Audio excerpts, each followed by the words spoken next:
A lo largo del siglo XX, los científicos observaron una tendencia notable. Desde 1932, los puntajes de coeficiente intelectual, CI, habían ido aumentando de manera constante. Este fenómeno se conoce como el efecto Flynn.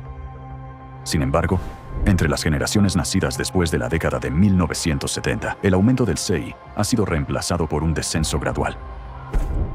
Las pruebas de coeficiente intelectual obligatorias para el personal militar en varios países muestran un descenso en las puntuaciones desde mediados de la década de 1990. Según otro estudio realizado entre 2006 y 2018 en la Universidad Northwestern, los estadounidenses mostraron un descenso del CI en 3 de las 4 áreas cognitivas. Este descenso en el CI promedio se ha denominado el efecto Flynn inverso. En 2025, los puntajes de los estudiantes de secundaria de Estados Unidos en las principales pruebas de matemáticas y lectura cayeron a los niveles más bajos jamás registrados. Su puntaje promedio en matemáticas fue el peor desde que se introdujo la versión actual del examen en 2005. Mientras que los puntajes de lectura fueron los más bajos desde que comenzaron las evaluaciones en 1992. Tendencias similares se han observado en otros países. El descenso constante del CI continúa hasta hoy. Los puntajes de inteligencia ya no aumentan. Están cayendo lenta, pero inexorablemente. Pero, ¿qué se esconde detrás de esta preocupante tendencia? Una correlación importante resalta. El descenso del CI promedio coincide con el aumento exponencial en la producción y contaminación por plásticos. Observen los gráficos. Cuanto más plástico, y por lo tanto más micro y nanoplásticos, menor es el CI. Esto indica un vínculo directo y una correlación entre la cantidad de plástico y las capacidades mentales. Y eso da miedo. Esto no es solo una correlación en un gráfico. A medida que la producción de plástico se ha disparado, también ha aumentado nuestra exposición diaria a micro y nanoplásticos. Las partículas de plástico cargadas pueden atravesar fácilmente las barreras biológicas, incluida la barrera hematoencefálica. Una vez dentro del cerebro, las partículas de nanoplástico se acumulan no solo en las neuronas, sino también en las células gliales, las mismas células que nutren y protegen a las neuronas, y ayudan a formar las conexiones neuronales. En el cerebro, hay muchas más células gliales que neuronas. El nanoplástico con carga electrostática altera la función de las células gliales, provocando inflamación y estrés crónico. Es decir, desencadenando un ciclo continuo de destrucción dentro del propio cerebro. Para el cerebro, el estrés crónico y la inflamación son como una computadora funcionando con la batería críticamente baja. Cuando la batería está casi agotada, pero decenas de programas siguen en funcionamiento, el sistema cambia automáticamente al modo de ahorro de energía, cerrando las aplicaciones que consumen más recursos para evitar sobrecalentamiento o fallos. Nuestro cerebro funciona de manera similar. Cuando el estrés y la inflamación alcanzan un punto crítico, el cerebro, al igual que una computadora, finalmente desconecta sus regiones que más demandan energía para sobrevivir y conservar recursos. La primera en apagarse es la corteza prefrontal, la parte más joven y compleja del cerebro.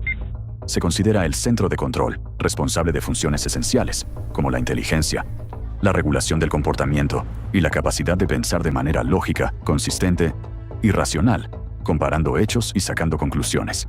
La parte más peligrosa es que el apagado de la corteza prefrontal ocurre de manera silenciosa, sin que nos demos cuenta, y ni siquiera lo percibiremos. El cerebro pasará a sus programas básicos de supervivencia. El antiguo sistema de respuesta rápida, el sistema límbico, toma el control.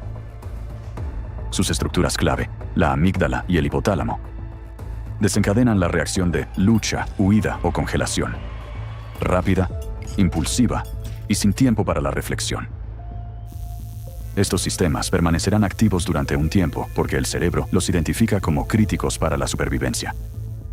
Como resultado, la toma de decisiones racional cede ante el pánico. La creatividad y la inteligencia son reemplazadas por degradación y apatía. La empatía se desvanece, sustituida por indiferencia o agresión. Las partículas de plástico con carga electrostática que ingresan al cerebro interactúan con las membranas neuronales, activan la microglía y promueven constantemente el estrés oxidativo y la inflamación crónica. El estrés prolongado literalmente reconfigura el cerebro. En la corteza prefrontal, el centro de análisis y control, las conexiones neuronales se debilitan y se desintegran. Cambios similares ocurren en el hipocampo, la región responsable de la memoria y el aprendizaje. Las conexiones neuronales se desvanecen y el hipocampo se deteriora.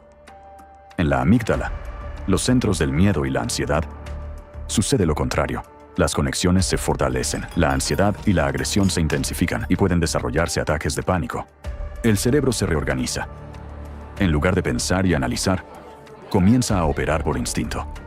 Al hacerlo, pierde la capacidad de reconocer el peligro real y de responder adecuadamente. Esto no es una reacción temporal, sino una reestructuración fundamental del cerebro. La capacidad de aprender, cooperar y tomar decisiones racionales disminuye. Esto podría ayudar a explicar las tendencias globales que observamos hoy en la sociedad. Disminución de la inteligencia promedio, aumento de la ansiedad y la depresión, incremento de la agresividad, la impulsividad y los problemas en las relaciones sociales. A medida que la cantidad de plástico en el medio ambiente siga aumentando, el efecto Flynn inverso se hará cada vez más evidente. Las personas no solo se volverán menos inteligentes, sino que ni siquiera se darán cuenta de ello. Se convertirán en prisioneros de una realidad distorsionada por sus propios cerebros. Como resultado, los seres humanos perderán la capacidad de percibir adecuadamente el mundo, los acontecimientos e incluso las amenazas evidentes. Ya no podrán conectar los hechos de manera lógica y, por lo tanto, perderán la capacidad de tomar decisiones sensatas. Eso marcará el fin del pensamiento humano. Nuestro deterioro cognitivo ya está en marcha. Esto no es una predicción, sino la realidad. Los plásticos nos están haciendo menos inteligentes y menos capaces de responder a las crisis. Están dañando las regiones del cerebro responsables de la memoria, la atención, la resolución de problemas y la creatividad, las mismas habilidades que necesitamos urgentemente para lograr avances científicos y encontrar la manera de neutralizar la amenaza que representan los micro y nanoplásticos. Y nos queda muy poco tiempo para tomar las decisiones correctas. Sin embargo, la pérdida de inteligencia no es lo peor que nos espera. La exposición prolongada a micro y nanoplásticos y su acumulación en el cerebro conduce al fallo gradual incluso de nuestras funciones más básicas de supervivencia. En otras palabras, corremos el riesgo de perder no solo nuestra capacidad de pensar, sino nuestra propia capacidad de vivir. Y si esto suena a exageración, considérese el caso de las abejas. Debido a que su masa corporal es mucho menor, la concentración de plásticos en sus cerebros es mucho mayor. Ellas ya viven en el mundo al que nosotros ahora estamos entrando rápidamente. El microplástico puede ingresar al cuerpo de una abeja a través de su delgada cutícula o junto con los alimentos, y en tan solo 72 horas alcanza el cerebro. Desde allí, al igual que en los humanos, provoca daño sináptico, neuroinflamación, muerte celular y alteraciones en los neurotransmisores. La abeja pierde masa corporal, su metabolismo se ralentiza y su sistema inmunológico se debilita. Su sentido del olfato, la memoria y la capacidad de orientación se deterioran. Las abejas dejan de reconocer a sus congéneres y ya no pueden regresar a la colmena. Con la exposición prolongada al nanoplástico, el daño se vuelve fatal. El sistema nervioso de la abeja colapsa bajo la carga, y algunos ejemplares simplemente caen muertos en pleno vuelo. Miren esta foto.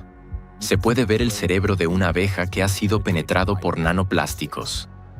Esta cantidad de nanoplásticos fue suficiente para causar un grave deterioro cognitivo en la abeja. ¿Cuál es el punto crítico más allá del cual, al igual que la abeja, dejamos de reconocer el mundo que nos rodea y morimos en el camino a casa? Si nada cambia, este es el futuro que nos espera. También es importante reconocer que no existe un nivel seguro de estas sustancias químicas en el cuerpo. Aunque la manifestación de sus efectos pueda tardar más con dosis bajas, no significa que a menor dosis sea seguro tenerlas. ¿Por qué es esto importante? Creo que lo es por muchas razones. Porque tan pronto como definamos un umbral, diversos grupos con intereses particulares podrían argumentar que basta con mantener la concentración de micro y nanoplásticos por debajo de ese nivel, ya sea en el suelo, en el agua o en cualquier otra fuente. Y eso implicaría que se permite cierta presencia de micro y nanoplásticos en nuestros recursos, aire, suelo, agua, etc.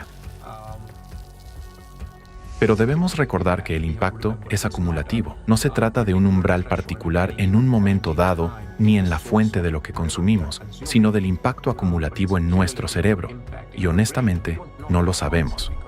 Porque el factor tiempo será distinto para un niño pequeño, cuyo cerebro aún no está completamente desarrollado, frente al cerebro de un adulto. Recordemos que una sola partícula de nanoplástico en el cuerpo humano no equivale a una célula muerta. Después de destruir una, esa misma partícula no se detiene. Continúa viajando por el cuerpo, matando una célula tras otra. Por lo tanto, incluso las cantidades más pequeñas de nanoplásticos no representan una concentración segura. Y nunca la habrá.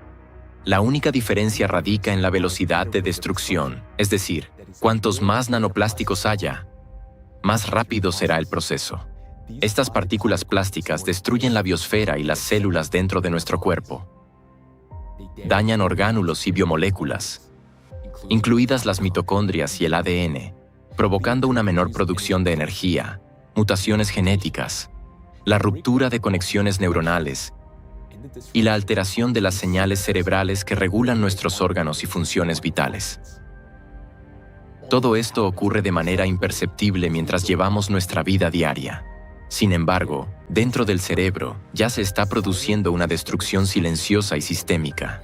La pregunta es, ¿reconoceremos nosotros, como humanidad, la magnitud completa de esta amenaza a tiempo y encontraremos la manera de privar a los micro y nanoplásticos de su capacidad de acumular y retener carga eléctrica?